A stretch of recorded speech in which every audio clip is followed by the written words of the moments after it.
ಈಗ ಇದರಲ್ಲಿ ಕೂಡ ಅದು ಮೆನ್ಷನ್ ಮಾಡಿದ್ದೀವಿ. ಬಟ್ ನಮ್ಮ ದಾಂಡೇಲಿದ ನಿಮಗೆ ಅಷ್ಟೇ ಹೇಳೋದೇನೆಂದರೆ, ಅನೇಕ ವರ್ಷಗಳಿಂದ ರಿಕ್ಷಾ ಪರ್ಮಿಟ್ ವ್ಯಾಪ್ತಿಯ ನಗರ ಪ್ರದೇಶಕ್ಕೆ 7 ಕಿಲೋಮೀಟರ್ನಿಂದ ಗ್ರಾಮೀಣ ಪ್ರದೇಶದಲ್ಲಿ 3 ಕಿಲೋಮೀಟರ್ವರೆಗೆ ಆಟೋ ಇರುತ್ತದೆ. ಇದರಿಂದ ಜಿಲ್ಲೆಯ ಆಟೋ ವರ್ಗಕ್ಕೆ ಬಹಳಷ್ಟು ತೊಂದರೆ ಉಂಟಾಗುತ್ತಿತ್ತು. ಹಳೆಯಾಳ, ದಾಂಡೇಲಿ, ಜೋಯಿಡಾ, ರಾಮನಗರ ಈ ಭಾಗದ ರಿಕ್ಷಾ ಚಾಲಕ ವಾಹನ ಪರವಾನಗಿ ನವೀಕರಣಕ್ಕೆ ಹೋಗುವ ಪ್ರಾದೇಶಿಕ ಸಾರಿಗೆ ಕಚೇರಿ ಹಾಗೂ ಆಟೋ ಶೋರೂಮ್ಗಳನ್ನು 20 ಕಿಲೋಮೀಟರ್ನಿಂದ 100 ಕಿಲೋಮೀಟರ್ ಹೆಚ್ಚು ದೂರದಲ್ಲಿವೆ. ಹಾಗೂ ಈ ರೀತಿಯ ಸಮಸ್ಯೆಗಳು ಜಿಲ್ಲೆಯ ತಾಲೂಕುಗಳಲ್ಲಿಯೂ ಇತ್ತು. ಇಂತಹ ಸಂದರ್ಭಗಳಲ್ಲಿ ಏನಾದರೂ ಅವಘಡ ಆದರೆ ಯಾರು ಹೊಣೆ ಎನ್ನುವ ಪ್ರಶ್ನೆ ಉತ್ಪನ್ನವಾಗುತ್ತದೆ. ಇದರಿಂದ ಆಟೋ ವರ್ಗಕ್ಕೆ ತೊಂದರೆಯಾಗುತ್ತಿರುವುದನ್ನು ಮನಗೊಂಡು ಬೇರೆ ಬೇರೆ ಜಿಲ್ಲೆಗಳಲ್ಲಿ ಪರ್ಮಿಟ್ ವ್ಯಾಪ್ತಿಯಲ್ಲಿ ಹೆಚ್ಚಿಗೆ ಇದ್ದದಂತೆ ನಮ್ಮ ಜಿಲ್ಲೆಗೂ ಕೂಡ ಆ ದಾಂಡೇಲಿಯಲ್ಲಿಯೂ ಕೂಡ ನಗರ ಹಾಗೂ ಗ್ರಾಮೀಣ ಪ್ರದೇಶಗಳಲ್ಲಿ ಕನಿಷ್ಠ 50 ಕಿಲೋಮೀಟರ್ವರೆಗೆ ಹೆಚ್ಚಿಸುವ ಕ್ರಮ ಕೈಗೊಳ್ಳಬಹುದು.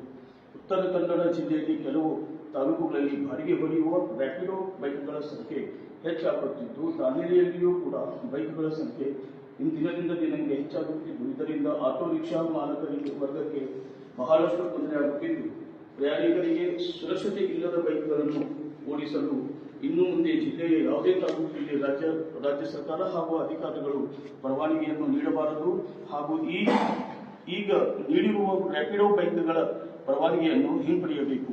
ಈ ಮೇಲಿನ ಸಮಸ್ಯೆಗಳನ್ನು ತಾವುಗಳು ಗಂಭೀರವಾಗಿ ಪರಿಗಣಿಸಿ ಸಂಬಂಧಪಟ್ಟ ಇಲಾಖೆ ಹಾಗೂ ಸರ್ಕಾರ ಗಮನಕ್ಕೆ ತಂದು ಇತರೆ ಜಿಲ್ಲೆಗಳಲ್ಲಿ ಕಾನೂನಿನ ಮೂಲಕ ಬದಲಾವಣೆ ತಂದಂತೆ ನಮ್ಮ ಜಿಲ್ಲೆಗೂ ಕೂಡ ಈ ಸಮಸ್ಯೆಯನ್ನು 15 ದಿನಗಳ ಬಗೆಹರಿಸುವ ಕ್ರಮವನ್ನು ಕೈಗೊಂಡು ಆಟೋ ವರ್ಗಕ್ಕೆ ನ್ಯಾಯವನ್ನು ಕೊಡಿಸುವುದಾಗಿ ತಮ್ಮಲ್ಲಿ ಗೌರವಪೂರ್ವಕವಾಗಿ ಜಿಲ್ಲೆಯ ಹಾಗೂ ಮಂಡಳಿ ದಾಂಡೇಲಿ ತಾಲೂಕು ವ್ಯಾಪ್ತಿಯಲ್ಲಿ ಎಲ್ಲ ಆಟೋ ವರ್ಗಕ್ಕೆ ಪರವಾನಗಿ ಮುಗಿಸಿಕೊಡುತ್ತೇವೆ.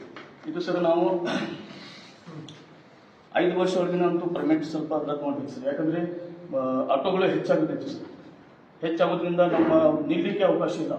ನಮ್ಮದು ದಾಂಡೇಲಿಯಿಂದ ಅದು ಸ್ಟ್ಯಾಂಡಲ್ಲಿ ಹೊರಗಡೆ ಬರ್ತಾ ಇದ್ದಾರೆ. ಆ ಕಾರಣ ಈ ಮೂಲಿಗೆ ಆ ಮೂಲಿಗೆ ಈ ಮೂಲಿಗೆ ನಿಂತು ಟ್ರಾಫಿಕ್ ಜಾಮ್ ಆಗ್ತಾ ಇದೆ. ಅದರ ಸಲುವಾಗಿ ಪರ್ಮಿಟನ್ನು 5 ವರ್ಷವರೆಗೆ ತಡೆಯಬೇಕು.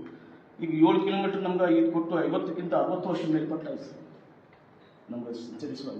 ಈಗ ಬರ್ತಾ ಈ ದಾಂಡೇಲಿ ಟೂರಿಸಮ್ ಆಗಿದೆ ಸರ್. ಜಾಸ್ತಿ ಜನಸಂಖ್ಯೆ ಕೂಡ ಜಾಸ್ತಿ ಆಗಿದೆ ಹಾಗೂ ಗಾಡಿಗಳು ಕೂಡ ಹೆಚ್ಚಾಗೋದ್ರಿಂದ ನಮ್ದು 7 ಕಿಲೋಮೀಟರ್ನಿಂದ ನೀವು ಯಾರು ಬಂದರೆ ಸರ್ ಗೆಸ್ಟು ನಮ್ಗೆ ಅವರು ಹೇಳಿದ ಹೋಮ್ ಸ್ಟೇ ಮತ್ತು ಅಥವಾ ರೆಸಾರ್ಟ್ಗಳಿಗೆ ಹೋಗಲಿಕ್ಕೆ ನಮಗೆ ಇದಾಗಿದೆ. ಯಾಕಂದರೆ 7 ಕಿಲೋಮೀಟರ್ ಹೋದ ನಂತರ ಅಥವಾ ಮೀರಿ ಹೋದರೆ ಯಾಕೆ ನಮಗೆ ಏನಾರ ಅನಾಹುತ ಆದರೆ ಪ್ಯಾಸೆಂಜರ್ಗೂ ಸಿಗೋದು ನಮಗೂ ಸಿಗೋದಿಲ್ಲ. ಅಂದರೆ ಇನ್ಶೂರೆನ್ಸ್ಗಳು. ಬಟ್ ಕಾರ್ನವ್ರು ಎಷ್ಟು ತುಂಬ್ತಾ ಇದ್ದಾರೆ ಸರ್, 16,000 ಕಾರ್ನವ್ರು ತುಂಬ್ತಾರೆ, 10,000 ನಾನು ತುಂಬ್ತಾ ಇದ್ದೀವಿ. ಅದಕ್ಕೆ ನಮಗೂ ಸ್ವಲ್ಪ ಜಾಸ್ತಿ ವ್ಯಾಪ್ತಿಯ ಕುರಿತರೆ ತಾವುಗಳು ಸ್ವಲ್ಪ ಗಮನ ಹರಿಸಿ ಅದಕ್ಕೆ ತಾವುಗಳು ಸ್ವಲ್ಪ ಮೇಲಧಿಕಾರಿಗಳಿಸಿ ಗಮನ ಹರಿಸಿ ತಹಸೀಲ್ದಾರ್ಗೆ ಡಿಸಿ ಆಫೀಸ್ಗೆ ಕೊಟ್ಟು ಬಂದಿದ್ದೀವಿ. ತಾವುಗಳು ಸ್ವಲ್ಪ ನಮ್ಮ ಬಡ ಆಟೋಚಾರಿಗೆ ಗಮನ ಹರಿಸಿ ತಾವು ಸ್ವಲ್ಪ ಮೇಲಧಿಕಾರಿಗಳಿಸಿ ನಮಗೆ ಸ್ವಲ್ಪ ನ್ಯಾಯ ಕೊಡಿಸಬೇಕಂತ